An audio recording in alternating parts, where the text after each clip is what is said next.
Railway group D की classes कुछ late हो गई हैं, लेकिन दोस्तों आज से आप सभी लोगों को कंटिन्यू क्लासेस मिलेंगी।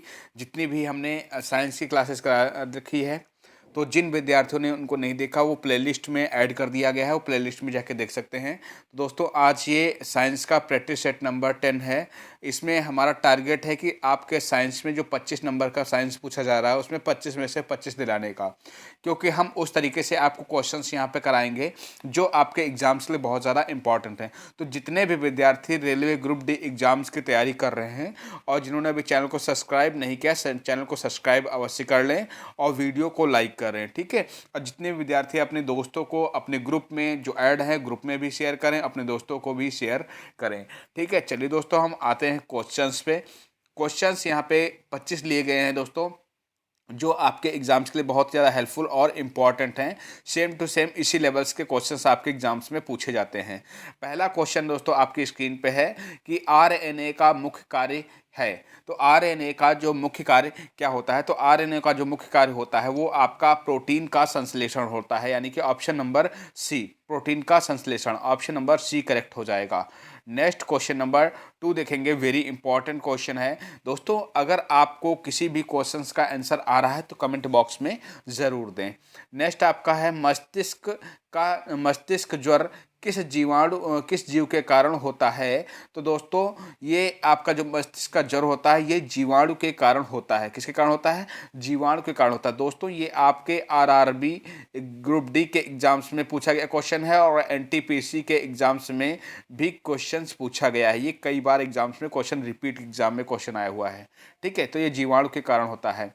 वेरी इंपॉर्टेंट क्वेश्चन नंबर 3 है, वन जीन एवं वन जीन वन एंजाइम, ठीक है, का विचार किसने दिया। वेरी इंपॉर्टेंट है। वन जीन वन एंजाइम का विचार जो है ये आपके विडल एवं टेटम ने दिया है। किसने? विडल एवं टेटल ने दिया है। ऑप्शन नंबर सी करेक्ट हो जाएगा। नेक्स्ट क्वेश्चन नंबर 4 देखेंगे, घेंघा किस ग्रंथि के बढ़ने के कारण होता है। तो घेंघा जो होता है वो आपका किस ग्रंथि के बढ़ने के कारण होता है? वो आपका थायराइड जो ग्रंथि होती है जो बढ़ जाती है तब घेंघा रोग हो जाता है। आपका ऑप्शन नंबर आपका ए करेक्ट हो जाएगा, ठीक है। नेक्स्ट क्वेश्चन नंबर 5 देखेंगे। तो दोस्तों आपको हम बता दें, जितने भी विद्यार्थी Allahabad high court group D की एग्ज़ाम्स और रेलवे ग्रुप डी की एग्ज़ाम्स करना चाहते हैं वो हमारे चैनल्स पे जुड़ जाएं। और आप सभी लोगों के लिए यहाँ पे नीचे टेलीग्राम लिंक बना दिया गया है। आप लोग नीचे जाकर टेलीग्राम लिंक को ज्वाइन कर लीजिएगा और आपका ग्रुप लिंक भी बना देगा, व्हाट्सएप ग्रुप लिंक, उसको भी ज्वाइन कर लीजिएगा, ठीक है। क्योंकि वहाँ से आप लोग क्लासेस की पीडीएफ भी डाउनलोड कर सकते हैं और कब कौन सी क्लास अपलोड हो रही है वहाँ से आपको टाइमली जानकारी भी मिल जाती है, ठीक है। नेक्स्ट आपका क्वेश्चन नंबर 5 है, जिस पौधे में फूल या बीज नहीं बनते उसे कहते हैं, ठीक है। तो जिस पौधे में फूल या बीज नहीं बनते उसे हम किप्रोगेम्स कहते हैं। क्या कहते हैं? किप्रोगेम्स। अब दोस्तों इसका आंसर जो सी है ऑप्शन काफ़ी बच्चे नहीं लगाएंगे। इसका आंसर कहीं गेम्स मतलब गेम्स रिलेटेड है तो काफ़ी बच्चे इसको छोड़ेंगे और काफ़ी बच्चे इन तीनों में से आंसर लगाएंगे। लेकिन जो इसका राइट आंसर है आपका किप्रोगेम्स ही है। अब जिन्होंने पढ़ रखा है तो ये इंपॉर्टेंट क्वेश्चन है, ठीक है। इसी तरीके से क्वेश्चन पूछे जाते हैं जो आपको माइंड में आंसर ना आए, ठीक है, उसी तरीके से क्वेश्चंस आते हैं आपके। हेपरिन का निर्माण किसके द्वारा होता है। तो आपका जो हेपरिन का जो निर्माण होता है वो आपके रक्त कोशिकाओं के द्वारा होता है। ऑप्शन नंबर डी करेक्ट हो जाएगा। नेक्स्ट आपका क्वेश्चन नंबर 7 देखेंगे, सूक्ष्म जीवित कोशिका है। तो सूक्ष्म जीवित कोशिकाएं कौन सी होती हैं? तो सूक्ष्म जीवित कोशिकाएं जो होती हैं माइकोप्लाज्मा की होती हैं, ठीक है। ऑप्शन नंबर बी करेक्ट हो जाएगा। नेक्स्ट क्वेश्चन नंबर 8 देखेंगे, कवक में संचित भोज पदार्थ है। तो कवक में संचित भोज पदार्थ कौन सा है? तो कवक में संचित भोज पदार्थ जो होता है वो ग्लाइकोजन होता है। ऑप्शन नंबर आपका सी करेक्ट हो जाएगा, ठीक है। नेक्स्ट क्वेश्चन नंबर 10 देखेंगे, आप लोग सभी सबसे मजबूत मांसपेशियां पाई जाती हैं। तो सबसे मजबूत मांसपेशियां कहाँ पाई जाती हैं? आपको बताना है कि उंगली में, जांघ में, कलाई में या जबड़े में। तो आप सभी लोग इसका आंसर बिल्कुल सही लगा रहे होंगे। जितने विद्यार्थी इसका आंसर जबड़ा लगा रहे हैं, यानी कि जबड़े में, बिल्कुल सही है। सबसे मजबूत जो मांसपेशी होती है वो जबड़े में होती है। ऑप्शन नंबर डी करेक्ट हो जाएगा, ठीक है। नेक्स्ट क्वेश्चन नंबर 10 देखेंगे, आपका गोलाकार प्रोटीन का उदाहरण, ठीक है। तो यहाँ पे बताना है आपको गोलाकार प्रोटीन का उदाहरण कौन सा है। तो गोलाकार जो प्रोटीन होती है उसका उदाहरण आपका एल्यूमिन है, आपसे एल्युमिनियम है, ठीक है। ऑप्शन नंबर आपका सी करेक्ट हो जाएगा। नेक्स्ट आपका वेरी इंपॉर्टेंट 11 नंबर क्वेश्चन है, डीएनए का संश्लेषण किस प्रावस्था में होता है।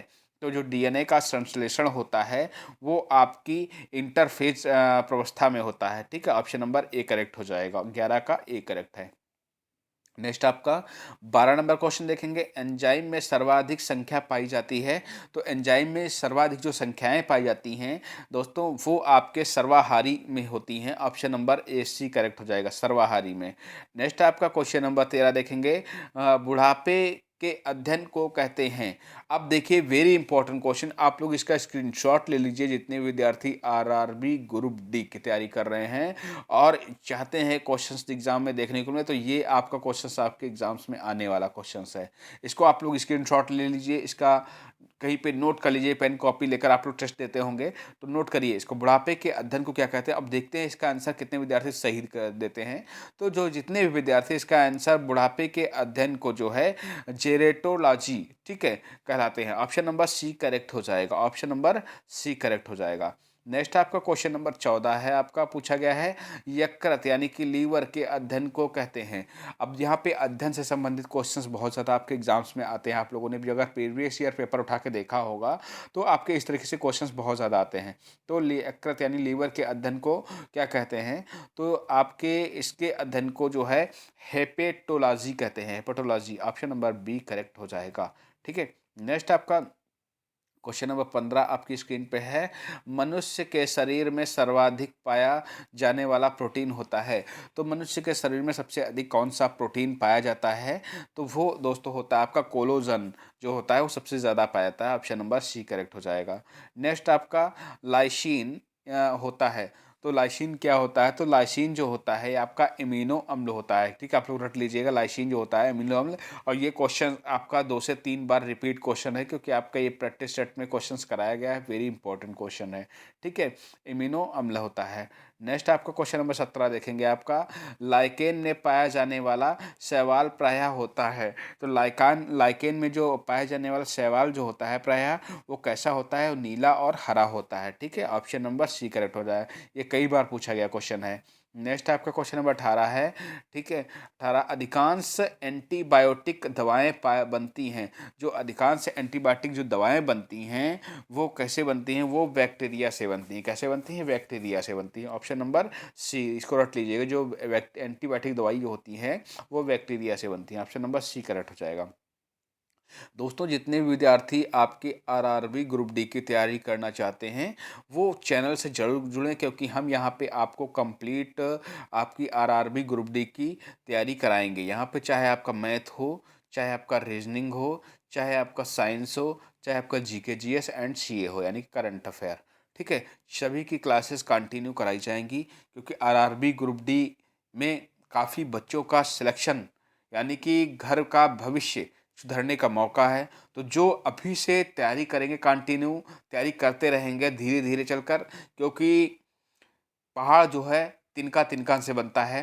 तो आपको छोटे छोटे क्वेश्चन उठाकर अपनी पूरी कंप्लीट तैयारी करनी है और सिलेक्शन तक पहुंचना है, ठीक। तो इसके लिए आपको क्या करना होगा, हमारे टेलीग्राम लिंक से जुड़ना होगा और चैनल को अगर सब्सक्राइब नहीं किया सब्सक्राइब कर लीजिए इससे, जिससे कंटिन्यू जो भी क्लासेस हों आपको आसानी से मिल सके।